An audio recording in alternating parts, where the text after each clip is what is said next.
Hello, welcome back to my channel. I just realized that most of my nails don't have nails on them. Don't pay attention, I'm just gonna keep them down here. Cool? Cool.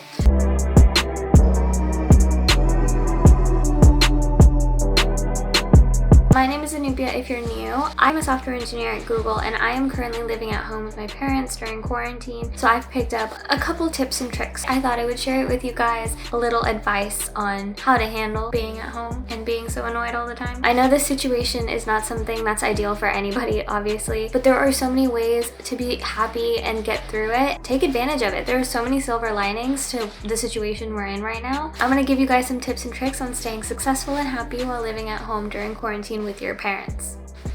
Before we jump into the video, if you think this content is useful, please hit that subscribe button because I'm going to be talking about this stuff, releasing this kind of content a lot. Also, give this video a big thumbs up and comment below before I influence you on what you should do while you are bored as hell at home, how you guys handle this. Alright, so the first thing I wanted to talk about is the thing that I think affects us all the most, our environment. It doesn't feel like our own space. It feels like we can't be completely ourselves, do whatever we want and live our own lives. A lot of us have come home to save money. Whatever reason, it can be good, it can be nice, but it can also suck a little bit. Let's be honest here. The first thing I would say is make your environment something you're super excited to live in. If you guys have seen my past videos, you know that I'm in a very, very nice house right now. I am so fortunate. This is new. We lived in a very small space before and it was very cramped until a couple months ago. I had to find ways around this. What I would look forward to wasn't my immediate space, but it would be my drives. I found decorations that would make my room look nice, like lights, aesthetic, keeping it white, keeping the bed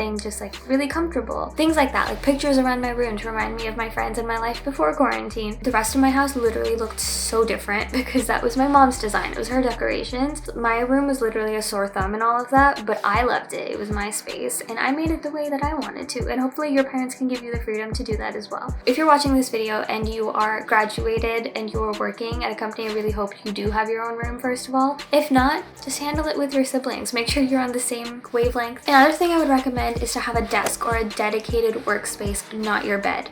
I'm looking at you. I know you sit in bed and work. Don't do it. Don't blend your sleep environment with your workspace because the toxicity that comes from work will bleed and you don't want that. Also, it keeps you more productive when you have a dedicated workspace because your brain can make that mindset switch really quickly. So I would recommend having a separate space if you can. Like my old room literally only had a bed and a desk and that's all I needed. Another thing I would say is to romanticize the small things in your environment. So your drives, your coffee, your daily FaceTime with your friends. When you wake up in the morning, like what are you looking forward to? Make that something you love, like food or coffee. Like I said, I'm obsessed with coffee, so that's like the only thing I look forward to when I wake up in the morning. That and fried chicken. Just make sure that you're doing things that like make you excited for literally the next day when you go to bed. Like not a week in the future, not 2 weeks in the future, not that trip you're looking forward to. Make sure it's something tomorrow that you can do. The next topic area I want to address is work. Work is difficult to do when you're living at home. The biggest thing is dealing with your parents and the nuances they bring into your life. My parents will literally always be like, why are you always in your room? Like come out, hang out with us. I don't do that very often and I started to do that during quarantine so they would stop bothering me.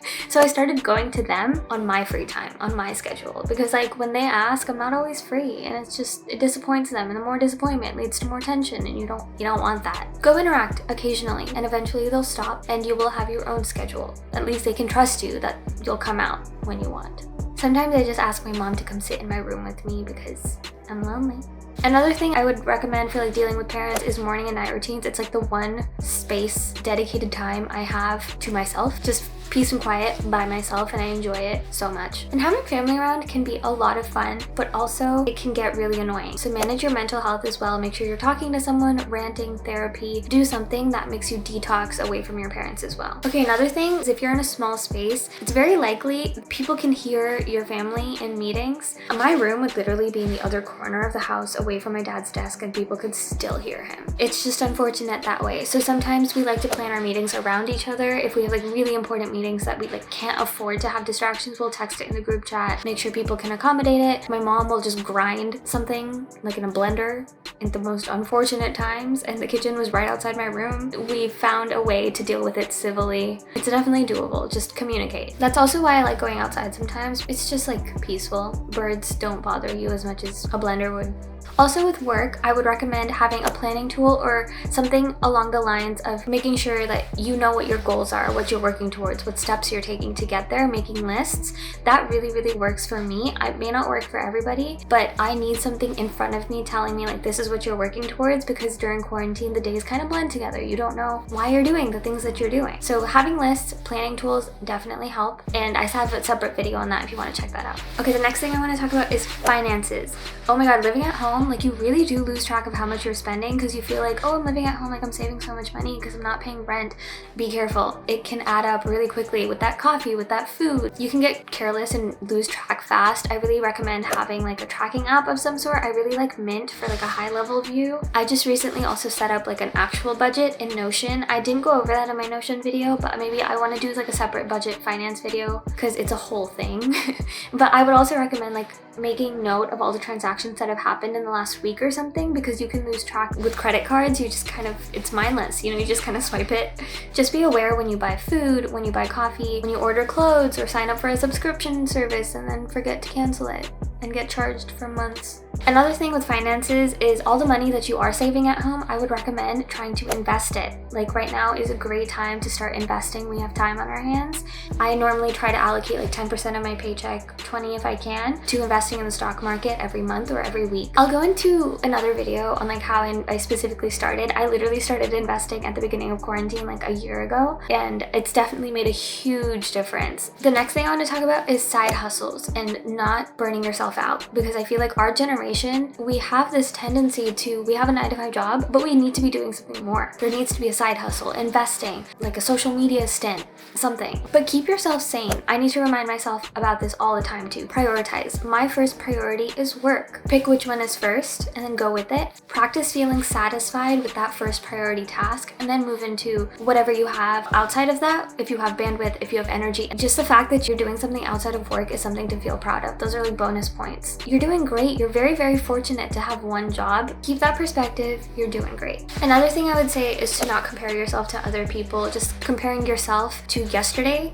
self, does that make sense? Just make sure you're doing things that make you genuinely happy and not because someone else is telling you to do it. Another thing, keep track of your health. Stay energized, your vitamins, drink water, eat food, eat good food, exercise, keep your blood flowing, keep breathing, keep your heart beating, you know, the basic things. Your brain also works better, I hear, when you eat dark chocolate, so you could do that. Low energy can make you so lethargic, it can make you unproductive. The longer you stay lethargic, the longer you'll be unproductive, and it just spirals. Don't let that happen. Like, I suffer from this too. Just that's also why I say like don't work in bed, because it can make you so lethargic. Okay, with quarantine we've had a lot of time on our hands. We are always either working or just like goofing off, talking to our friends, or on social media. We're on our phones so much more, on YouTube so much more. Just a reminder that social media is literally 99% fake. Everyone is suffering during the pandemic. Don't compare yourselves to them. You don't know what they're going through. Social media will make you feel FOMO regardless of your mindset, regardless of how someone else is doing, with quarantine or not. So just make sure you're keeping track of how much time you're spending there and how you're letting it affect you. And try not to get sucked into it, because it's also a mindless thing for you to just be scrolling like non-stop. It's a very draining activity, and it'll lead you to feel guilty when you realize an hour later that you've spent so much time on your phone. You could have been productive or doing something else if you were just aware of what was happening. Social media can make you very like passive. I highly recommend limiting the amount of hours you spend on certain applications. I can do that on my iPhone. I also have downtime, so like 10 to 8 a.m. there's no notifications that pop up on my phone. It says like time to sleep. And then also being on your phone and your laptop for too long can make you like get headaches, and clearly that'll lead to unproductivity and make you unsuccessful. I don't know if this is something that my grandparents taught me, but apparently being on a screen too much can get you glasses. I'm not sure, but I believe it because I have them now. I also recommend blue light glasses because being on screen so much, so just make sure you're keeping track of how much time you're spending there. The last thing I will leave you with is make sure you're enjoying everything that you're doing. Make sure you're not giving up on your hobbies. Like for me, it's making music. I take dance classes a lot, going for walks, getting my cup of coffee, eating really good food, FaceTiming my friends, game nights. Those are all things that I just never want to give up on, and it's something that I felt myself losing when I got so sucked into work, like mid last year when quarantine had just started. And as soon as I picked them back up, they made a giant difference on my day-to-day happiness and actually made me productive because I had something to look forward to after work, and I wanted to finish my work in time to get to it. That's what I'll leave you with. I hope you enjoyed this video. I hope these things that I talked about will help you, and let me know if you implement any of these or if you found any of this useful. Subscribe to my channel if you want to see more videos like this, and I love you guys so much. I will talk to you in the next video. Bye!